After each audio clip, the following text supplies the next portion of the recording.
O Senhor esteja convosco. Está no meio de nós. Proclamação do Evangelho de Jesus Cristo, segundo Lucas. Glória a vós, Senhor.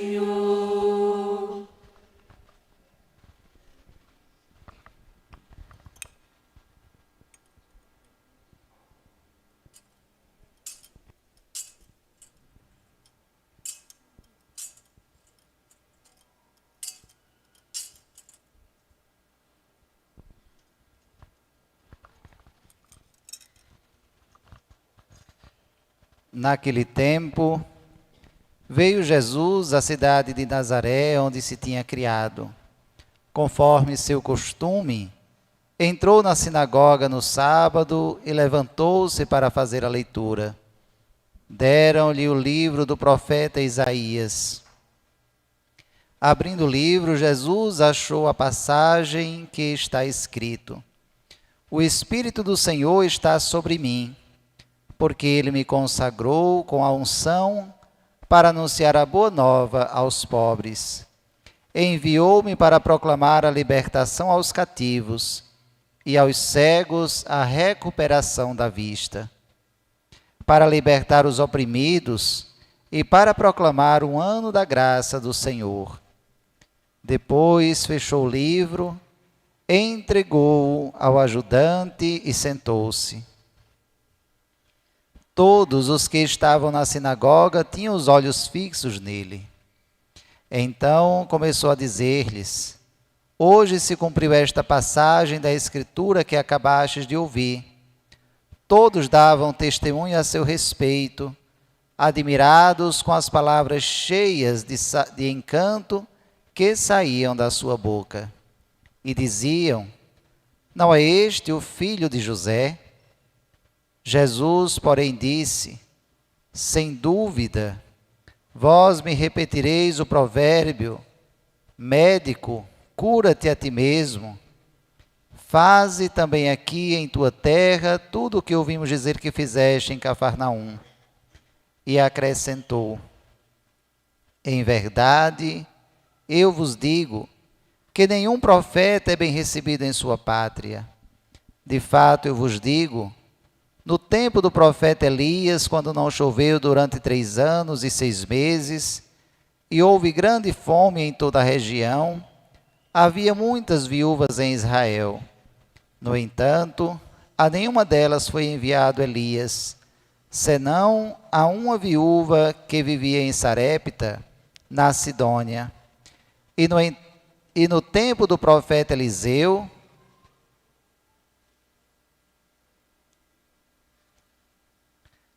havia muitos leprosos em Israel. Contudo, nenhum deles foi curado, mas sim Naamã, o sírio. Quando ouviram estas palavras de Jesus, todos na sinagoga ficaram furiosos. Levantaram-se e o expulsaram da cidade.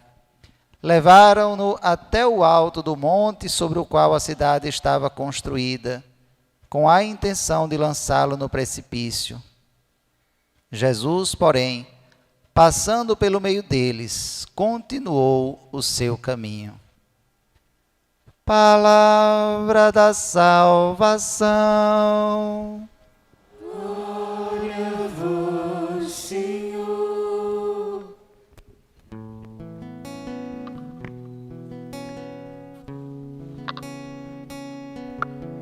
O Senhor vem julgar a nossa terra.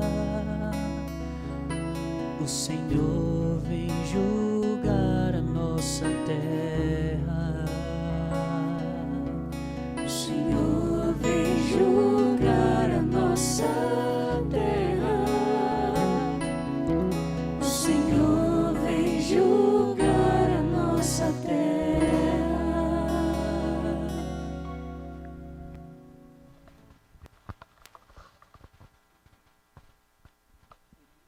Reverendíssimos Monsenhor Josével, muito digno pastor, guia autêntico desta comunidade, a quem nesta noite toma a liberdade também de me chamar de pai espiritual.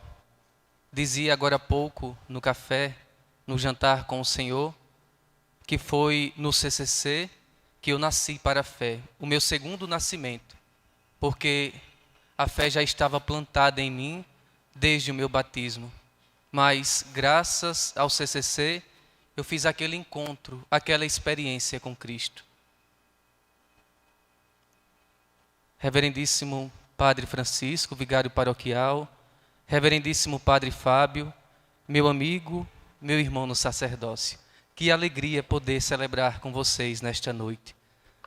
Caríssimos noiteiros, demais irmãos e irmãs amados em Cristo Jesus. Nós estamos celebrando a 6ª noite do Novenário da Penha. Já caminhamos para o fim.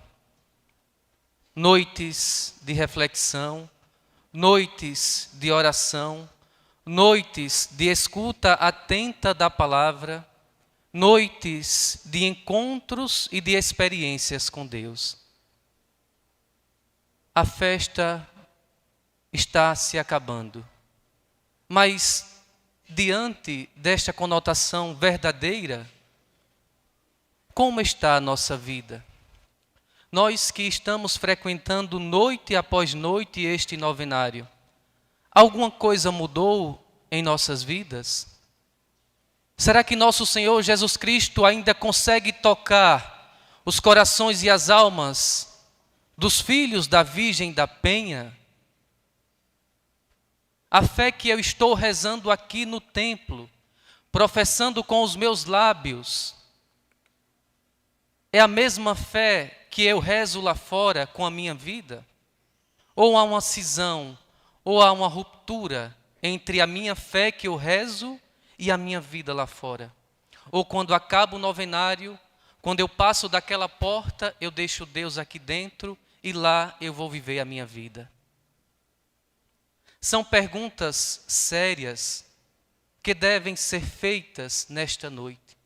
Isto porque quando eu ouvia o refrão do Salmo, cantado com tanta unção por nosso irmão, vinha uma imagem muito forte do mistério que nós estamos celebrando nesta noite, do qual ninguém pode fugir, do qual ninguém pode escapar. O Senhor vem julgar nossa terra. Mais cedo ou mais tarde, todos nós passaremos por esse julgamento. Mais cedo ou mais tarde, todos os homens e todas as mulheres vão passar pelo julgamento de Deus. É preciso, é necessário e é urgente que nós levemos a nossa vida a sério. É necessário que nós levemos a nossa vida de cristãos a sério, porque muitas vezes nós estamos buscando a nós mesmos e não a Deus. Muitas vezes nós queremos só os milagres de Deus, mas por vezes nós o esquecemos. Digo isto porque nós estamos vivendo um tempo de muita confusão doutrinal. Um tempo de meias verdades. Um tempo onde aparecem a cada dia seitas, lendas, mitos, e parece que nós somos envolvidos neste coquetel de religiões que se apresenta cada um ao seu modo, ao seu gosto, à proporção de sua medida, ao comodismo de quem apresenta. E nós somos tantas vezes ludibriados por estas propostas. Católicos do século XXI, do ano de 2023, que parecem perdidos, que parecem não mais saber para onde ir, que parecem procurando a verdade em tantas coisas, mas não procuram a verdade onde ela está. E a verdade está aqui. A verdade é uma pessoa. A verdade não é relativa, não é teórica. A verdade é Jesus Cristo, vivo, encarnado em nosso meio. E a verdade se apresenta para nós de forma tão bonita nesta noite. Estamos diante o mistério do Evangelho que se descortina para nós. Conscientes que, diante da palavra, todos nós somos ouvintes, todos nós somos ovelhas, todos nós somos comunidade.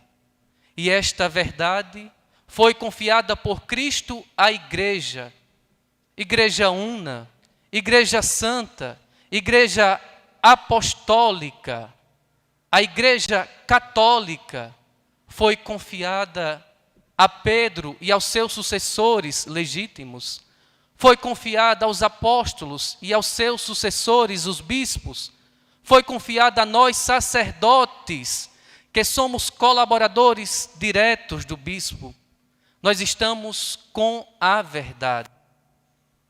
E a verdade, aqui, hoje, de modo bonito, diz, através do Verbo, através da palavra que se encarnou. Em um dia de sábado, nosso Senhor Jesus Cristo vai para a sinagoga em sua terra, em Nazaré. Uma aldeia pequena, um vilarejo de mais ou menos 300 a 400 habitantes.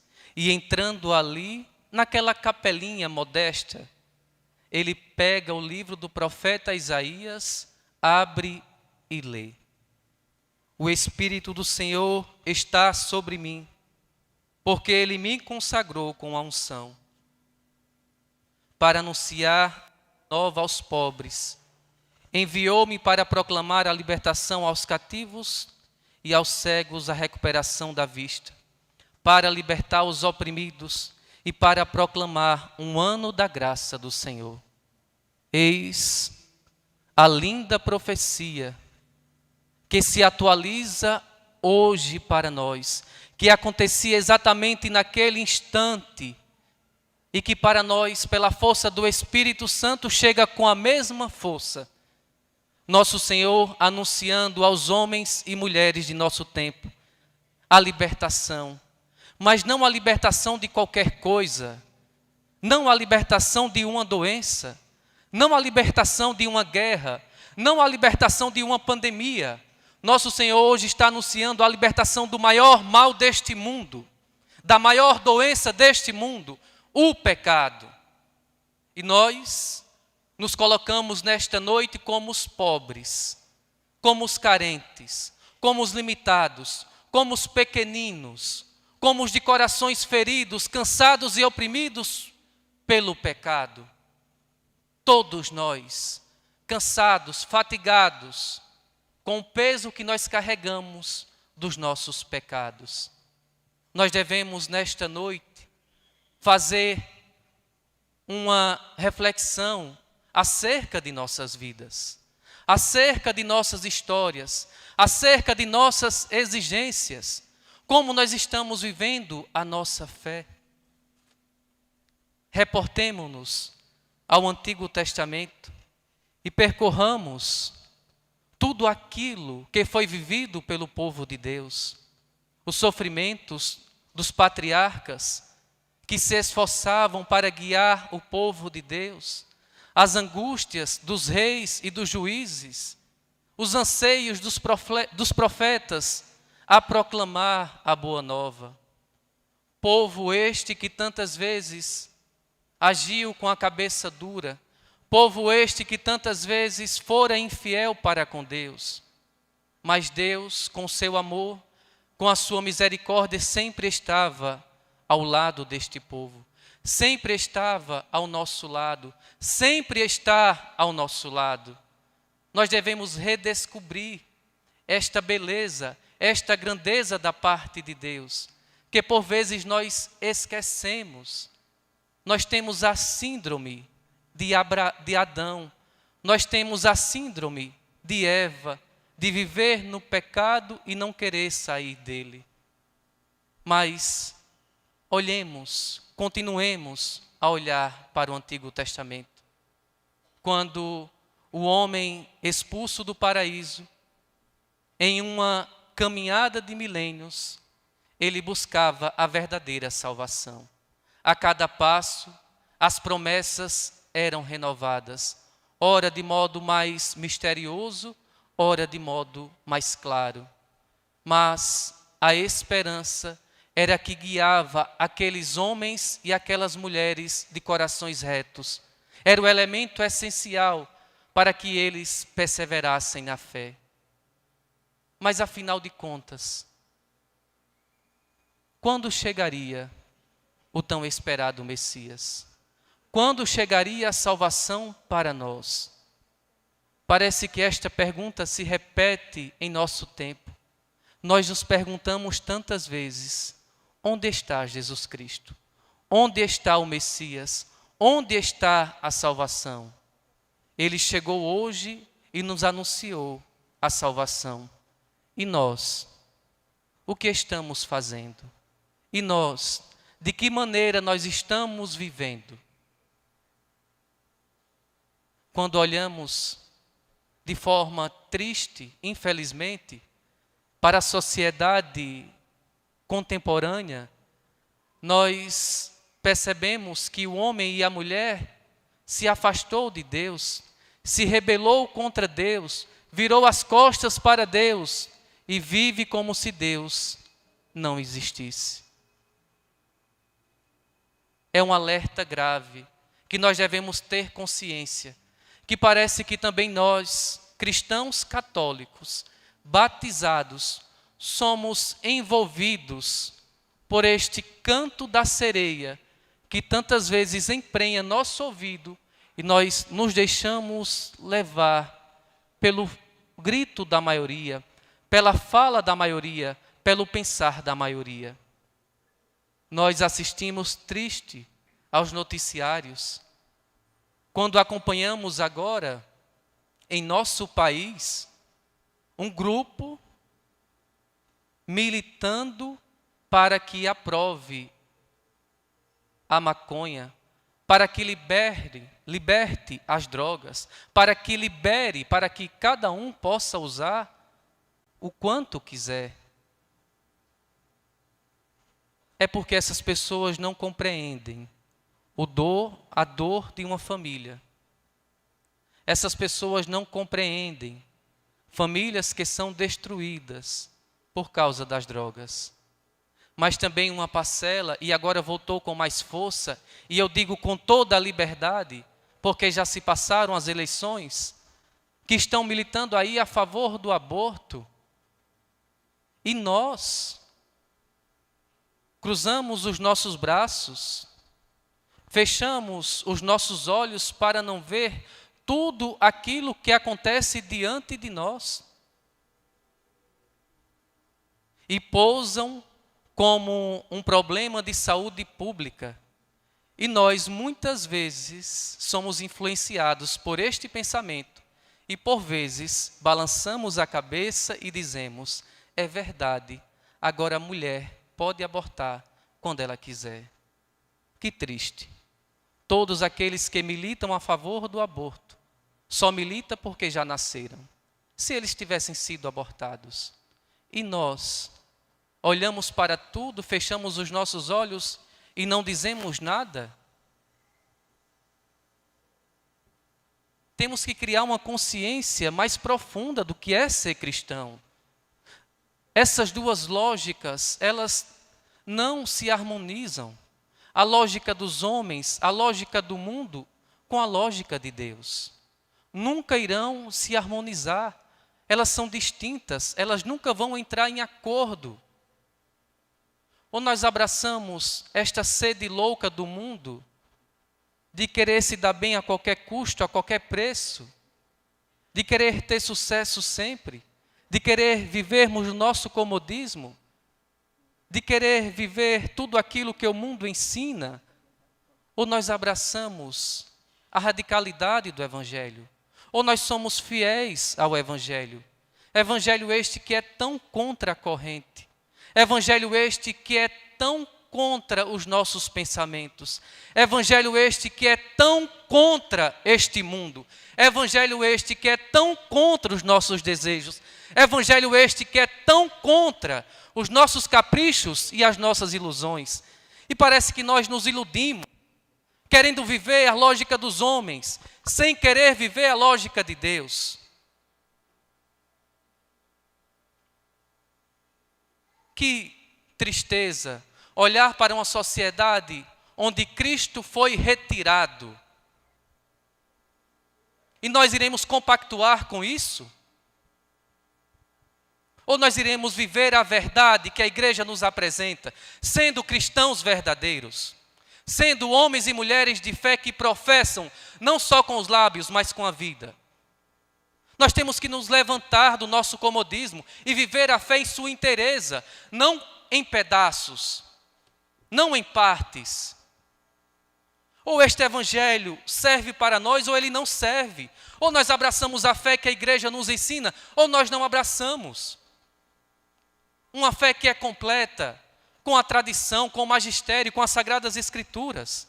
Não dá para vivermos de festa em festa, de vivermos uma tradição católica. Não, nós temos que viver a fé católica. Eu vou dizer porque meu coração está ardendo. Por mais que os psicólogos tentem ensinar caminhos, por mais que os políticos posem como salvadores da humanidade, por mais que os coaches ensinem a ter sucesso, só Cristo salvará a humanidade. Só Cristo dá sentido à nossa pobre existência. Queira Deus que este mundo encontre com esta verdade. Queira Deus que nós aceitemos este convite. Como disse nosso Senhor hoje, hoje se cumpriu esta passagem da Escritura que acabastes de ouvir. Quem tem ouvidos, ouça o que o Espírito diz à igreja. Glória ao Pai, e ao Filho, e ao Espírito Santo.